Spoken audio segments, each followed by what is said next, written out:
Durablement vôtre pour un monde viable, vivable et vivant.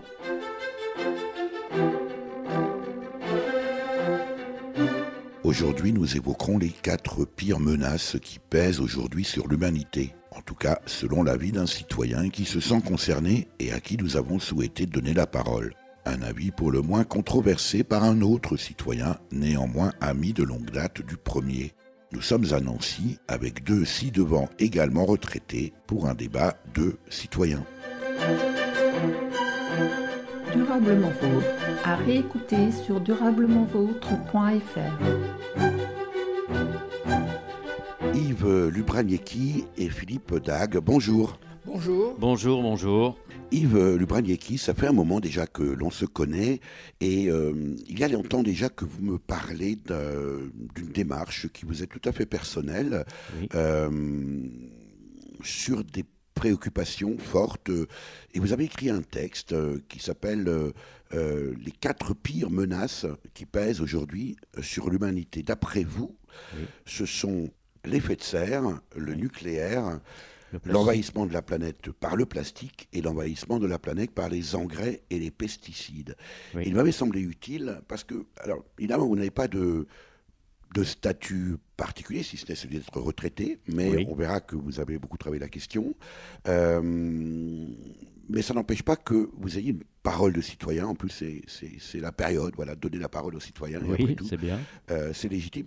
Et pour cette rencontre, vous m'avez proposé d'inviter Philippe Dague, Oui, qui est votre avec plaisir. ami et votre contradicteur systématique qu'on entendra bien sûr tout au cours de cette émission. On va commencer par la première menace que vous évoquez. Oui. Ce sont bien sûr les émissions de gaz carbonique, de CO2, qui provoquent ce fameux effet de serre que l'on connaît. Oui, avec une conséquence. D'ailleurs, c'est un des sujets sur lesquels on s'accroche avec Philippe. Je pense qu'il va être amené à en parler. L'effet de serre engendre un dérèglement climatique que moi j'appelle le bouleversement climatique et qui génère ce qu'on constate malheureusement de plus en plus souvent et avec des niveaux de gravité qui malheureusement ont l'air aussi d'évoluer en gravité, c'est les accidents météorologiques.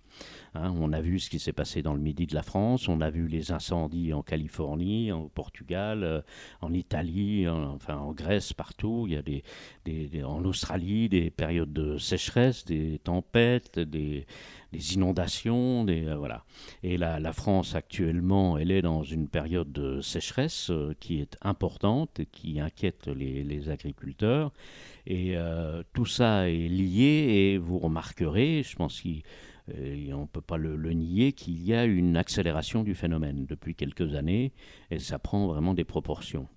Et il se trouve que moi, j'ai été amené en tant que citoyen, hein, je n'avais de mission de personne, à m'intéresser à cette question parce que un beau jour, j'ai découvert le moteur Elsbeth, qui est un moteur diesel parfaitement polycarburant. Ludwig Elsbeth, c'est un ingénieur allemand qui est motoriste, et il a inventé un moteur qui fonctionnait indifféremment avec tous les carburants issus du pétrole et avec toutes les huiles végétales existantes dans le monde, le tout pur ou en mélange. Voilà.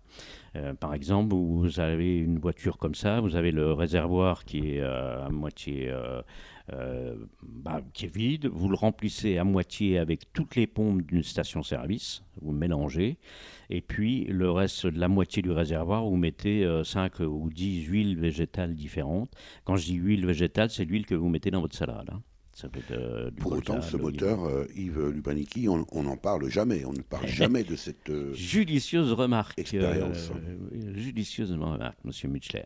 Effectivement, quand j'ai commencé à réfléchir à ça, il se trouve que j'avais fait une mission bénévole en Afrique de l'Ouest, en Guinée, et j'avais pris connaissance d'un article qui était paru dans la revue Science et Vie de juin 1989. Elle vous a marqué celle-là.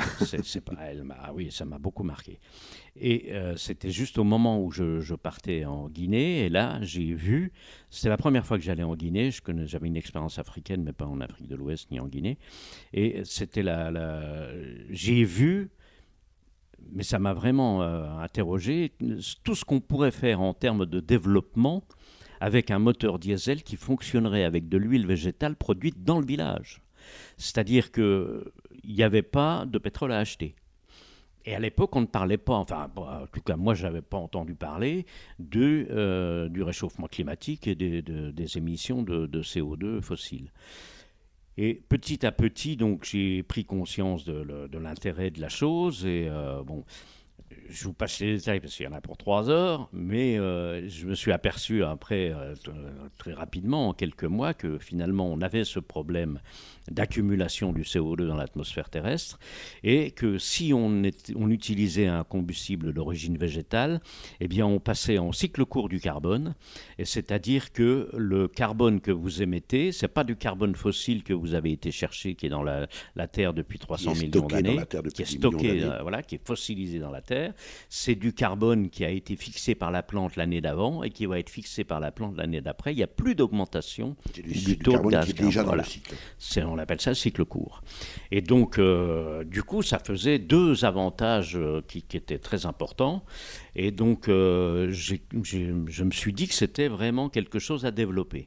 Alors, j'ai rédigé des documents que j'ai fait lire, bon, un peu comme ça, mais j'ai fait une note qui doit faire peut-être 40 pages, ou je ne sais plus, 45 pages sur le sujet, que j'ai distribué à droite à gauche, et qu'en fait, pratiquement personne n'a lu, quoi. Voilà. Et donc, j'ai tiré la manche des politiques. Je travaillais dans le milieu politique à l'époque. Et je n'ai été écouté par personne. Voilà. Et comment vous expliquez ce désintérêt pour ce type de moteur ? Je ne sais pas. C'est possible que ce soit ma méthode qui ne soit pas la bonne. Ça, moi, je ne peux pas juger, j'en sais rien. Mais en tout cas, le résultat est là. C'est que l'accumulation de CO2 dans l'atmosphère est devenue plus que significative, elle est devenue envahissante. Alors pendant que vous parlez, Yves Lubrenicki, Philippe Dague levait les yeux au ciel et prenait des notes. Ça ne m'étonne pas. J'aimerais qu'on entende votre réaction, Philippe Dague. Voilà, je suis géologue, comme je le disais tout à l'heure, et je compte en millions d'années. Ça veut dire que je crois qu'il faut tenir compte des cycles, il faut tenir compte du passé, il faut tenir compte de l'histoire présente, proche, ou l'histoire réelle de la Terre. Alors il y a déjà une chose qui m'inquiète dans le titre ou dans ce premier exposé, c'est le terme de menace. C'est vrai qu'on parle des menaces, c'est vrai qu'il y a des menaces, mais il y a peut-être aussi des avantages. Alors, dans ces menaces, vous parlez d'abord de l'effet de serre. Alors, l'effet de serre, oui, la Terre se réchauffe. Là, je ne suis pas sceptique pour dessous. Par contre, je reste très sceptique sur les causes de ce réchauffement. Alors, il faut quand même préciser que pendant que parle Philippe Dague, c'est Yves Lubrenicki qui fait des grands bonds. Et voilà. Donc, mais je précise quand même que vous êtes de bons amis tous les deux. Mais simplement, collègue et néanmoins ami, oui. Mais absolument pas d'accord sur cette question-là. On continue à vous écouter, Philippe Dague. Donc sur l'effet de serre, ce n'est pas parce que 2 courbes sont parallèles qu'elles sont forcément corrélées.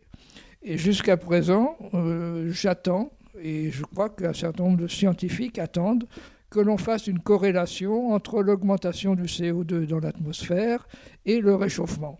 Vous êtes un climato-sceptique, Philippe Dague ?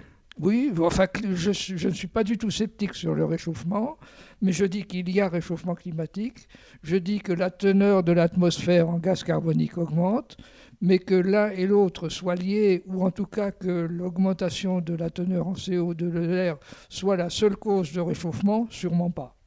Bon, donc en fait, c'est le raisonnement que tient Donald Trump, président des États-Unis. Je ne sais pas si... Enfin, je sais pas, il n'y a pas que lui. Hein, il y a vous aussi. Il y a moi et il y a beaucoup de gens. Je crois que ce serait un raisonnement trop simpliste et j'attends qu'on me démontre que c'est le gaz carbonique qui prévaut. Mais en attendant, est-ce qu'on ne ferait pas bien de prendre des précautions, justement, en se disant... on sait que l'émission de gaz à effet de serre a encore augmenté cette année de façon exponentielle en pleine COP 24. Oui. Actuellement en Pologne, c'est la période où le GIEC, le groupe des scientifiques sur le climat, en a profité pour publier son rapport. est-ce qu'on ne devrait pas, en attendant des études que vous évoquez, on prendre des précautions? On peut toujours essayer, mais est-ce que ça servira à quelque chose? Il y a une dizaine ou une quinzaine d'années, il y a un volcan qui a explosé, qui s'appelle le Pinatubo, qui a rejeté quelques kilomètres de poussière dans l'atmosphère, de soufre et autres produits. Et pendant les 2 années qui ont suivi, la température du globe a diminué de 0,4 degrés. Imaginons qu'il y ait eu une dizaine de volcans dans les 10 dernières années qui aient fait ça. De combien aurait diminué la température du globe? C'est bien plus important que nos rejets de gaz carbonique. Voilà un exemple. L'autre exemple que je peux donner, c'est l'histoire du petit âge glaciaire. Le petit âge glaciaire était précédé d'une période qu'on appelait l'optimum climatique. Bon, là, à cette époque-là, il y avait de la vigne en Angleterre, tout se passait bien. Puis tout d'un coup, entre 1250 et 1300, pouf, ça s'est refroidi. Mais refroidi dans des proportions très importantes. Et malgré tout, alors à quoi c'est dû? C'était dû aussi, là, peut-être, mais c'est pas parce que ça s'est passé en même temps, c'était dû à un volcan. Un volcan, alors c'était en Indonésie ou du côté de Sumatra, on ne sait pas trop, enfin, mais il y a eu, pendant cette période 5 ou 6 volcans qui ont explosé de suite. Et là, ma foi, est-ce que c'est pas ça le petit âge glaciaire? Autrement dit, ceux qui disent que la température va continuer à se réchauffer, personne n'en sait rien. Durablement vôtre, Éric Mutschler. Nous ne vivrons plus de nos souffrances. Refleurira notre chemin quand le goût de vivre aura du sens. Nous envisagerons demain.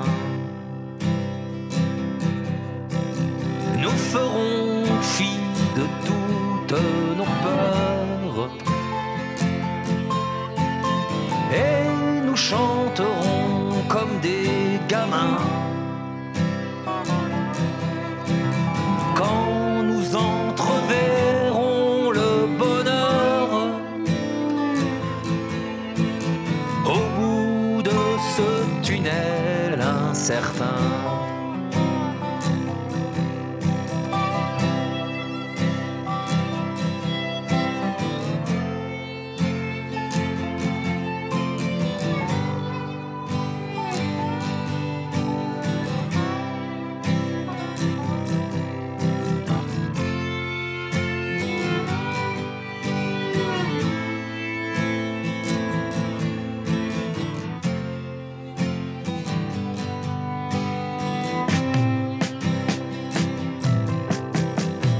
Partirons pour le grand voyage et des filles nous donneront la main pour aller cueillir les paysages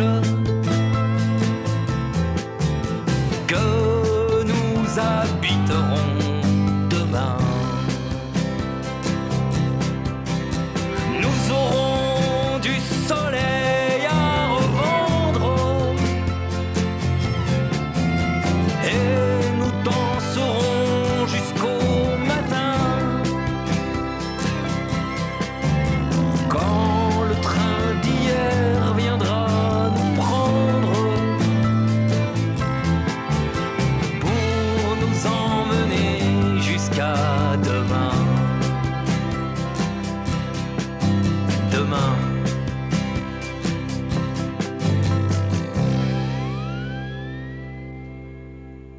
Nous sommes toujours chez Yves Lubraniecki pour ce débat citoyen entre vous, Yves, qui est juriste à la retraite, et Philippe Dague, votre ami de longue date, mais contradicteur, qui lui est géologue à la retraite. Débat citoyen, je le disais. Sur les 4 menaces que vous pensez être les plus dramatiques aujourd'hui pour l'humanité, les Branicki, on a bien évoqué les émissions de CO2, les gaz à effet de serre, on va évoquer le nucléaire, l'envahissement de la planète par le plastique, et quatrième pire des menaces, l'envahissement de la planète par les engrais et les pesticides. Un mot quand même sur le propos de Philippe Dag, sur ce qu'il vient de dire, parce que là aussi, vous-même étiez en train de lever les yeux au ciel. Oui, effectivement, je bouillais, hein, puisqu'il parlait de volcan, alors ça me faisait bouillir. Et puis ça, c'est l'effet de serre, oui. C'est l'effet de serre aussi, oui, c'est vrai. En fait, quand Philippe vient nous parler de volcan, il faut quand même prendre les chiffres. Alors effectivement, quand on évoque le petit âge glaciaire, déjà, il faut bien comprendre qu'à l'époque, il n'y avait pas les émissions artificielles de CO2 fossiles que nous avons aujourd'hui. Donc la situation était complètement différente, c'est-à-dire que les émissions provoquées par les éruptions volcaniques n'avaient pas du tout les mêmes conséquences ni les mêmes effets que s'il y avait de telles émissions aujourd'hui, alors que nous avons de grandes émissions de CO2 anthropiques fossiles. Oui, c'est dû à l'activité humaine, excusez-moi. Et donc, je vais donner le chiffre parce qu'il est quand même parlant, ce chiffre-là. Voilà, à titre de comparaison, hein, pour donner une idée de ces chiffres, j'avais demandé, quand j'ai commencé à réfléchir ce dont je parlais tout à l'heure, là, sur l'utilisation de l'huile végétale, les émissions de CO2, etc., je prenais un peu connaissance de la problématique. J'ai demandé à un directeur de recherche du CNRS quels étaient les volumes ou les quantités de CO2 qui étaient émises par les volcans. Hein, on parlait de ça justement à l'instant. Eh bien, ce directeur de recherche du CNRS, donc c'est quand même pas un train de savate, il m'a dit les rejets de CO2 par les volcans au cours d'une année se situent entre 275 et 415 millions de tonnes. D'accord ? Entre 275 et 415 millions de tonnes. Alors là, maintenant, accrochez-vous, je vais vous donner les chiffres, la progression des chiffres d'émissions de CO2. C'est des chiffres officiels américains. On ne peut pas soupçonner les Américains de les minimiser ou de les maximiser. Je pense que ce sont des chiffres officiels du département américain de l'énergie. Et c'est un organisme qui s'appelle le Centre d'information et d'analyse du gaz carbonique. CDIAC, ça s'appelle. Vous pouvez chercher sur Internet. CDIAC. Alors, ce centre-là, il a sorti des statistiques annuelles, voilà, sur les émissions anthropiques.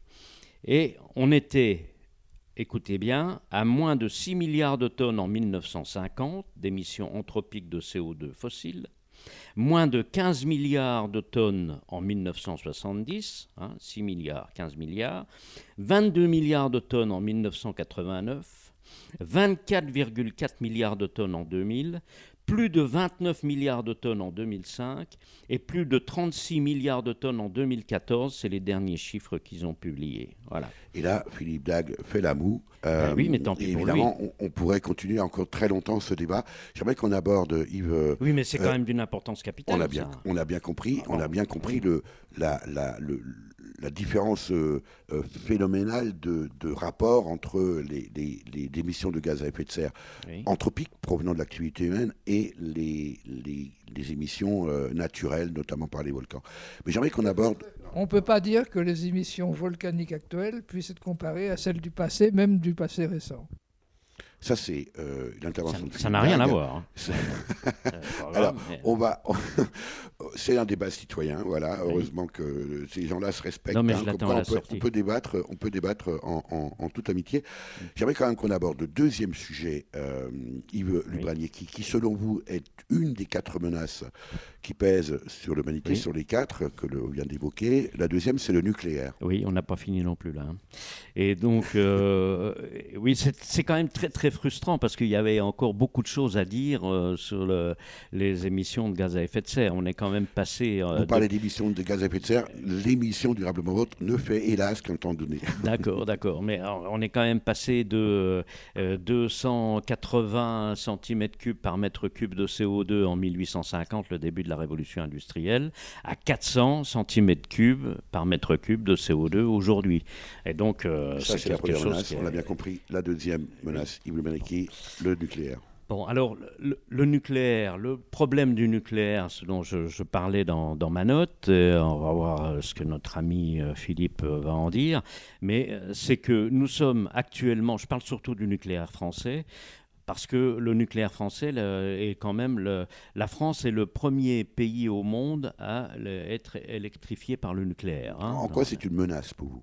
Alors, c'est une menace parce que nous ne savons pas arrêter, démanteler les centrales nucléaires qui arrivent en fin de vie. On est complètement bloqué avec l'EPR parce qu'on n'arrive plus à avancer. Vous voyez bien l'EPR de Flamanville, je crois qu'on a triplé les délais, on a triplé le budget et on n'en voit pas le bout. D'accord ? Et on s'est aperçu récemment qu'il y a des troubles dans la cuve en inox, qui est donc l'élément cœur central de la centrale de Flamanville, et que vraisemblablement, on attend les résultats concrets de la SN, vraisemblablement, on ne pourra jamais utiliser la centrale de Flamanville, sauf à la reconstituer à zéro, qu'à 60% de sa capacité, parce que sinon, on va la faire péter. Voilà. Et puis, il y a la question des déchets. Et on ne sait pas traiter les déchets. Voilà. Alors, quand on vient nous dire, mais le nucléaire, on vient nous dire, ça pourrait être Philippe Dague, on est d'accord. Oui. Quand les ignorants viennent nous dire que... Philippe Dague appréciera. Les ignorants viennent nous dire qu'on produit de l'électricité sans émission de CO2, c'est complètement faux. Parce qu'il faut raisonner en termes d'ACV, c'est-à-dire d'analyse de cycle de vie, c'est-à-dire d'un bout à l'autre. Or, d'un bout à l'autre, il faut tenir compte des quantités gigantesques de CO2 qui ont été émises pour faire le béton qui a été nécessaire à la construction, pour faire les aciers, notamment de l'acier inox, pour faire la construction des centrales. Tous les travaux, les engins qu'on a fait marcher pendant des mois, des années, etc., pour faire ces centrales, ça, on n'en parle pas dans l'acheminement de l'uranium.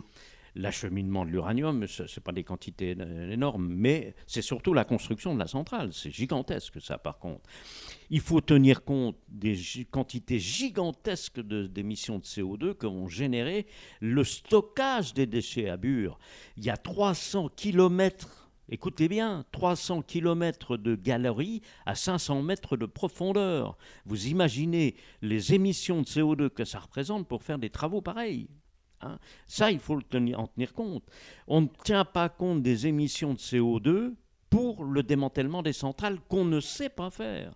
Et tout ça, on n'a pas les moyens financiers de faire. Mais Philippe Dague va vous expliquer, parce qu'il piaffe de vous répondre, va vous expliquer que tout ça, Yves Le Malikiy, c'est de l'élucubration. On vous écoute, bien sûr. Philippe Dague. La situation actuelle du nucléaire.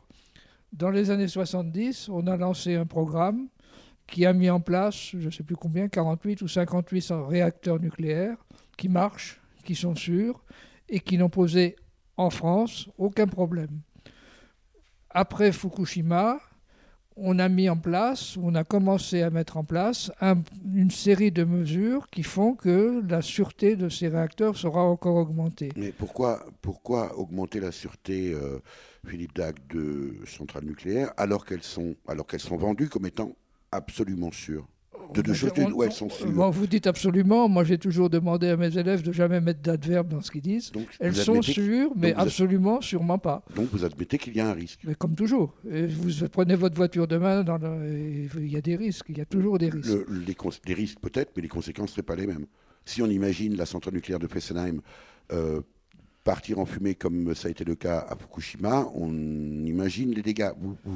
Oui, enfin, vous positionnez comment où par rapport à ça? on va les relativiser, parce que combien il y a eu de morts? Il y a eu de morts pour l'exploitation du charbon, par rapport au nombre de morts qu'il y a dans l'industrie nucléaire, c'est pas la même chose. Bon, 300 km de galeries à Bure, ça n'a rien à voir avec les milliers de kilomètres de galeries qu'il y a entre la Sarre et la Lorraine, dans le nord de la Lorraine. Bon. Donc ça, c'est un premier point de ce que je voulais dire sur le nucléaire. Sur l'avenir du nucléaire. Le problème du nucléaire, c'est que dans les années 70, on a réuni toutes les compétences nécessaires pour faire des centrales sûres. Pas forcément absolument sûres, pour faire des centrales sûres. Ces gens-là ont travaillé. Comme vous l'avez dit, peut-être un peu trop, ça m'a pas plu qu'on était à la retraite, mais tous les gens qui ont fait ça, donc sont à la retraite, et c'est pas sûr qu'ils étaient remplacés.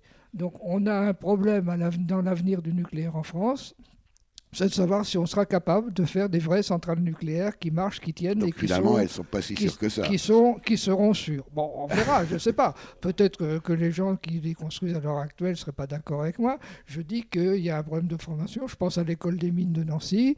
Il n'y a pas de filière où on apprend à construire des centrales nucléaires. Pourtant, ça aurait pu être une bonne idée. Bon, dernier point sur les déchets. Bah, ma foi, les déchets, on va les enfouir sous terre à 400 mètres ou 600 mètres de profondeur. Enfin.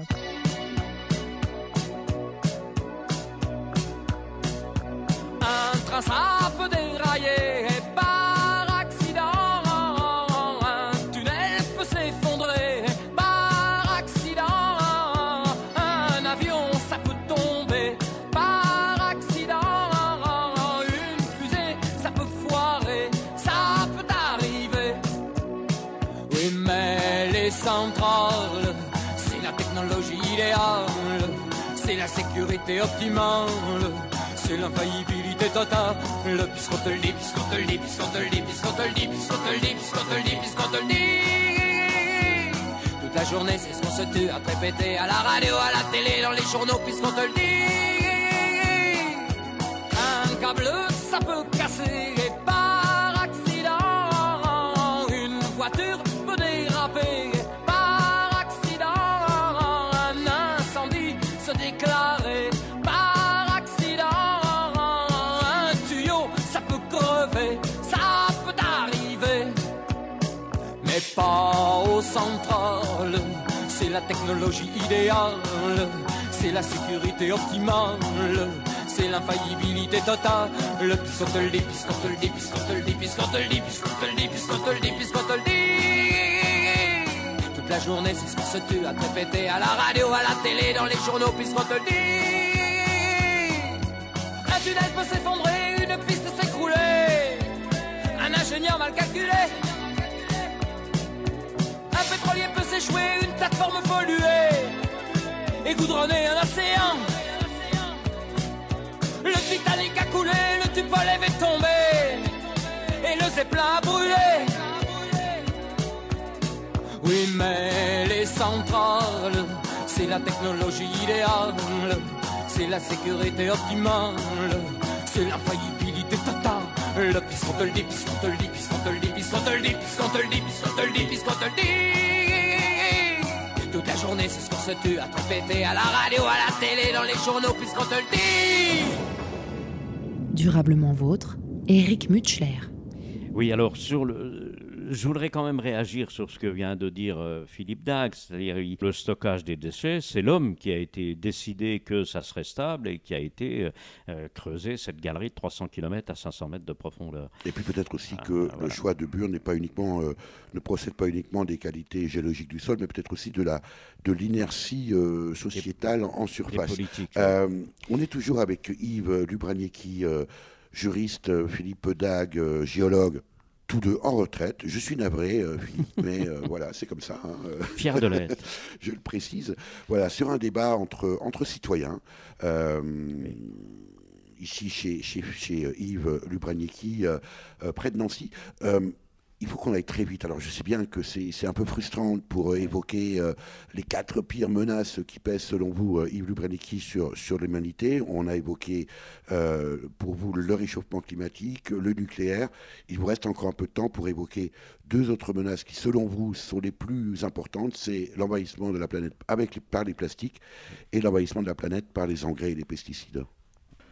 Oui, je voudrais juste parler des plastiques et des pesticides. Sur les plastiques, ce que j'observe, je ne connais pas fondamentalement le dossier. Ce que j'observe, c'est qu'il vient de sortir dans la presse, alors que finalement, personne dans la société civile ou citoyenne dont vous parliez tout à l'heure, personne n'en avait jamais entendu parler. Alors, traitons du dossier, mais je ne sais pas le faire. Sur les pesticides et sur tous ces produits qu'on met dans la terre. Ce que je veux dire et ce que j'observe, et ça personne ne me contredira, c'est que le rendement agricole a augmenté dans les 10 ou 20 dernières années. On a sorti à peu près 20% de céréales de plus dans le monde. On peut dire aussi qu'un chêne, et ça c'est le CNRF à Champenoux qui le dit, un chêne pousse en 80 ans alors qu'il n'était pas exploitable avant 120 ans il y a quelques années. Voilà, c'est simplement ce que je veux dire, c'est qu'on a parlé de menaces, mais il n'y a pas que des menaces, il y a aussi des aspects positifs. Il faut toujours préciser que pendant que l'un parle, l'autre lève les yeux au ciel. Yves Lubrenitsky. C'est quand même difficile. Je vous rappelle, Yves, que vous avez encore quelques minutes pour évoquer les dangers du plastique et les engrais et les pesticides. On ne va pas y arriver. C'est vrai que c'est horriblement frustrant.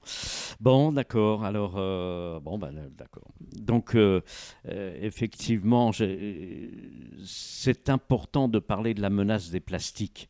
Parce qu'il y a un élément dont on ne parle pas suffisamment, à mon avis, c'est que ce plastique, donc on commence maintenant à prendre conscience qu'il se rassemble dans les eaux et dans le... On parle du 6e continent, voire maintenant du 7e et du 8e. Et il y a des quantités gigantesques de plastique qui se trouvent dans les mers. Et le principe veut que ce plastique il soit agité en permanence par le ressac et par la houle. Et ça a produit comme effet que les morceaux frottent les uns sur les autres et le plastique se délite en très fines particules. Et ces très fines particules, elles entrent dans la chaîne alimentaire. On l'a constaté de plus en plus précisément. Or, il y a une grande partie de ce plastique qui n'est pas de compétence alimentaire. Et donc, ça veut dire qu'on a notamment beaucoup de perturbateurs endocriniens qui sont dans ces plastiques et qui rentrent dans la chaîne alimentaire. Et à cette heure-ci, on ne sait pas dire quels vont être les effets. Voilà. Et puis, le dernier point dont j'avais parlé, c'est vraiment difficile de... On sent bien votre frustration. Oui, c'est vraiment difficile. Et donc, le dernier point dont j'avais parlé, c'était l'envahissement de la planète par les pesticides, les OGM et les engrais. Et effectivement, c'est quand même un problème. Alors, évidemment que les rendements agricoles ont considérablement augmenté avec l'utilisation de ces procédés dits modernes.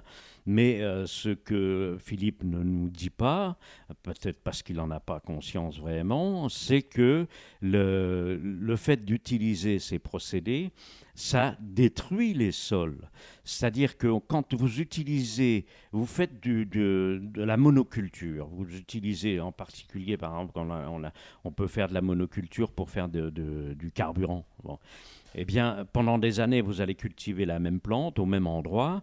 Donc, vous allez utiliser des engrais pour cette plante-là, pour cette terre-là.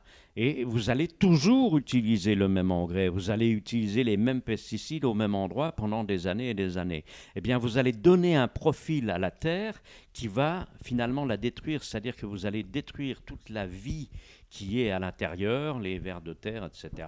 Et ça va avoir des conséquences pour les générations futures extrêmement importantes. Voilà.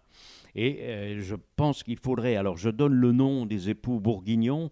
Moi, je ne suis pas du tout un spécialiste de l'agriculture. C'est Claude et Lydia Bourguignon. Voilà, ils ont travaillé sur cette question, voilà, des agronomes. Ils ont travaillé sur cette question avec des effets effectivement importants, intéressants, sur le fait qu'il fallait revenir, par exemple, à l'assolement triennal, changer, avoir des cultures variées et concomitantes pour que les plantes, les unes les autres, s'entraident.